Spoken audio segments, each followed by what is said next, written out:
Em nome do Pai, e do Filho, e do Espírito Santo. Amém. O nosso estudo de hoje é do capítulo 12 do livro do Apocalipse. Nós vamos dividir esse capítulo 12 em 3 partes. A primeira parte é justamente do versículo 1 até o versículo 6.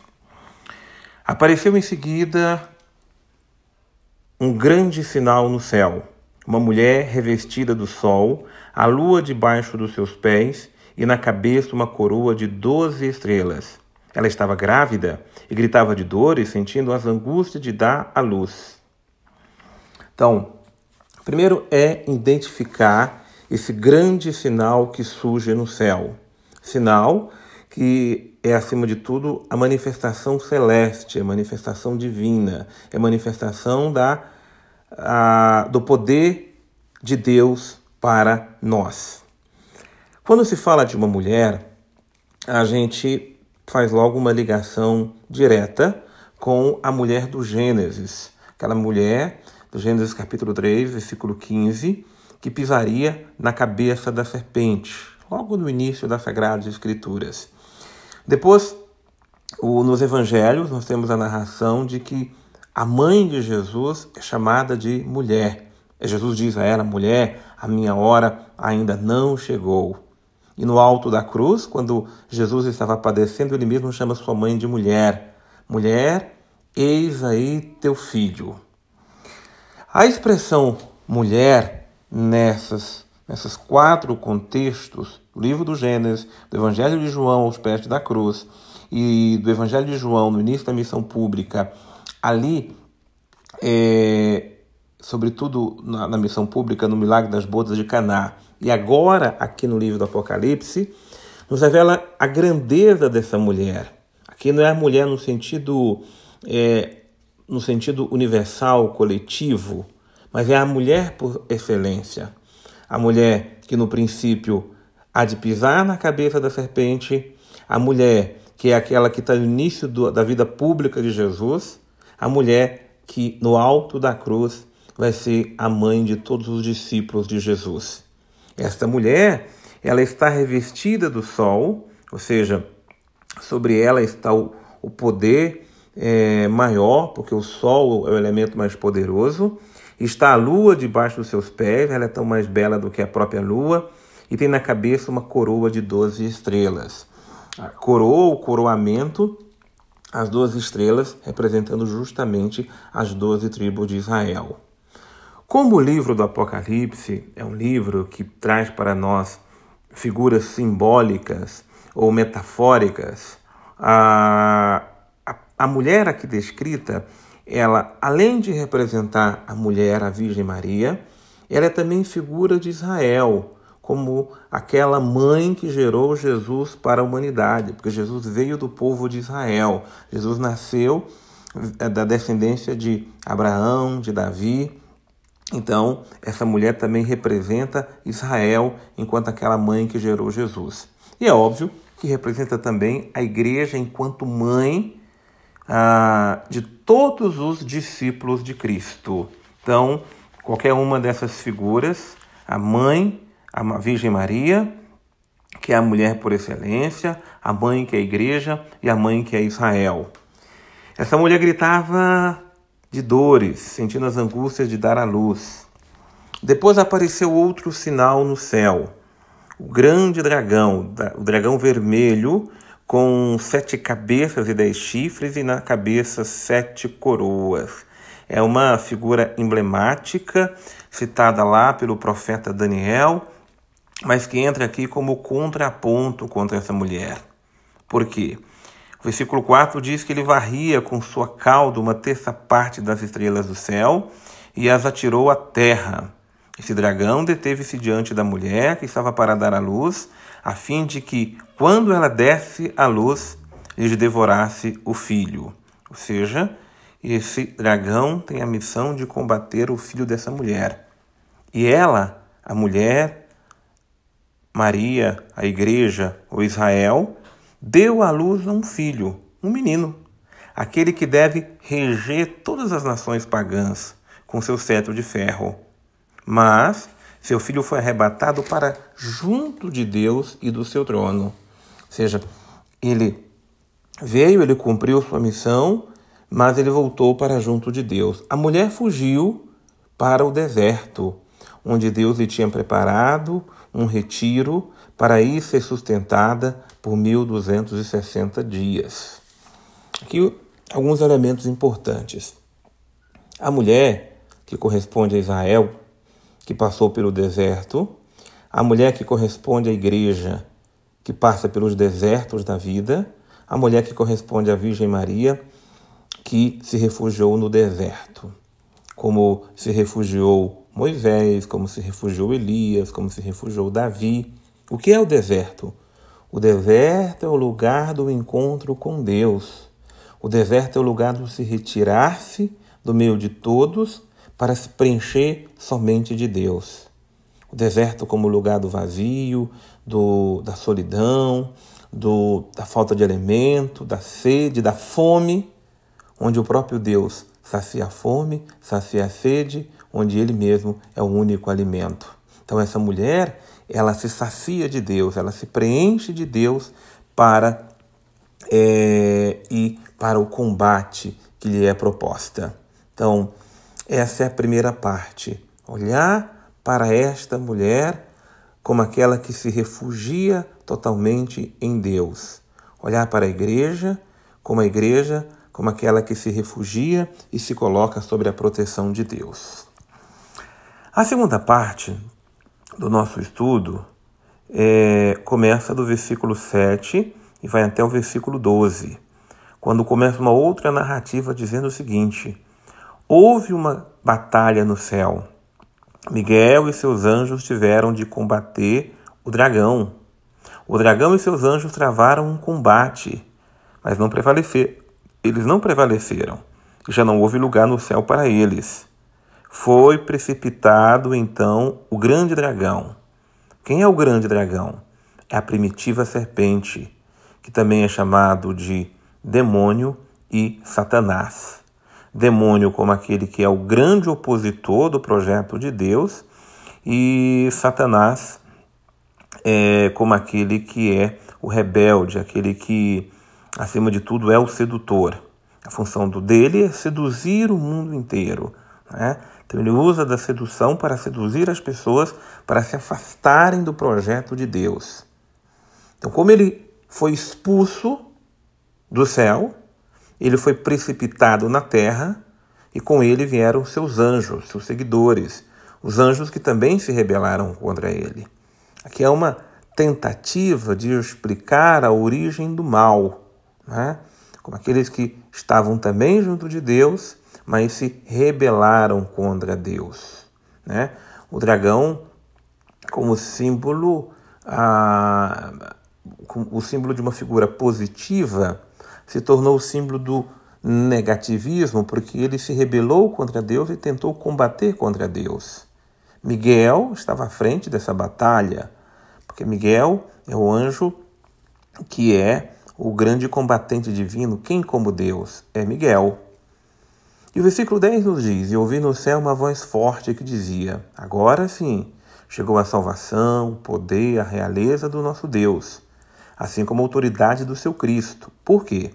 Porque foi precipitado o acusador de nossos irmãos, que os acusava dia e noite diante do nosso Deus. Tem duas características do demônio que nós precisamos prestar atenção aqui. Ele é o sedutor e ele também é o acusador. É aquele que nos acusa. E Deus não suporta a acusação. As pessoas vivem se acusando umas às outras. Todas as brigas são porque as pessoas estão acusando umas às outras disso, daquilo. Os desentendimentos na vida conjugal, na vida familiar, na vida de amigos, na vida de irmãos, na vida política, na vida social, na vida econômica, ela é feita de acusações. O demônio, ele seduz as pessoas com suas artimanhas e depois ele põe as pessoas para acusá-las umas às outras. Todas as vezes que as pessoas começam a se acusar, elas saem da presença de Deus.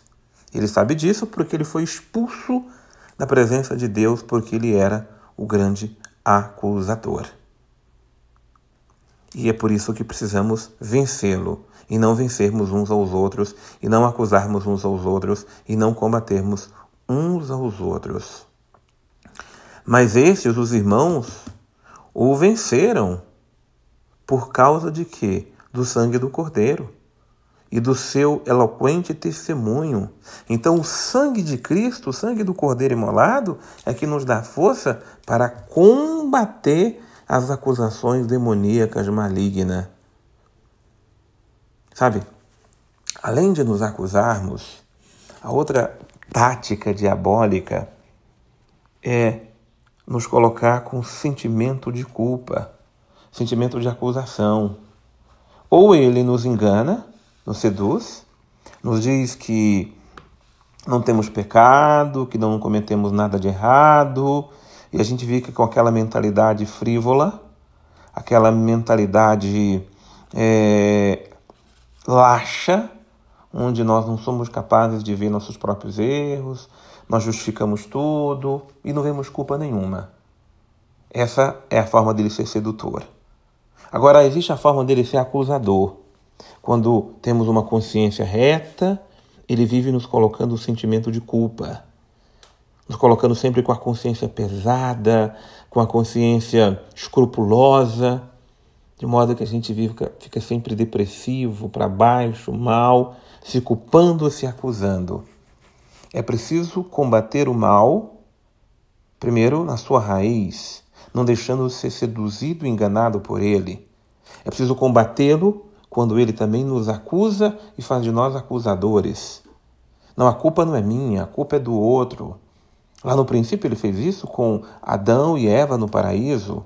Quando Deus perguntou a Adão o que aconteceu, Adão colocou culpa na Eva, Eva colocou culpa na serpente, e assim a acusação perdura até hoje, e a própria serpente vive nos acusando o tempo inteiro. E ela cria tribunais de acusações e faz os seres humanos acusadores de uns contra os outros. É a grande eloquência diabólica que age no mundo em que vivemos. Inclusive, o versículo 12 nos diz o seguinte: mas terra e mar, cuidado, porque o demônio desceu para vós cheio de grande ira, sabendo que pouco tempo lhe resta, porque o poder dele vai ser sucumbido pelo juízo final, pela vitória final de Cristo. Sabendo que pouco tempo lhe resta, ele então age e trabalha para seduzir-nos, para seguirmos suas más obras. E o dragão, vendo que fora precipitar agora, a terceira parte começa então nesse versículo 13, até o final, versículo 18. O dragão, vendo que fora precipitado na terra, perseguiu a mulher, que dera à luz o menino. Mas a mulher foi dada 2 asas de grande águia, a fim de voar para o deserto, para o lugar do seu retiro, onde é alimentada por um tempo, 2 tempos, a metade de um tempo, fora do alcance da cabeça da serpente. Veja que beleza é isso. O dragão persegue a mulher, o dragão persegue a Virgem Maria, o dragão persegue a igreja, que é a nova Israel, mas a igreja, como a Virgem Mãe, que deu à luz o menino, ela tem asas para se refugiar aonde? No deserto. E no deserto ser alimentada, fortificada, para poder combater o mal e não ser alcançada pela cabeça da serpente, mas pelo contrário, pisar na cabeça dela. A importância do se retirar, do ir para o deserto, da igreja se alimentar, da igreja sair dos barulhos do mundo, das agitações, e é no deserto que ela se alimenta. Por isso que muitas vezes a igreja silencia, a igreja não entra nos combates, nos debates, nos embates. Eu vejo o quanto a igreja tem sido atacada, quanto ela tem sido perseguida. Não é que ela silencia, ela se alimenta do Senhor.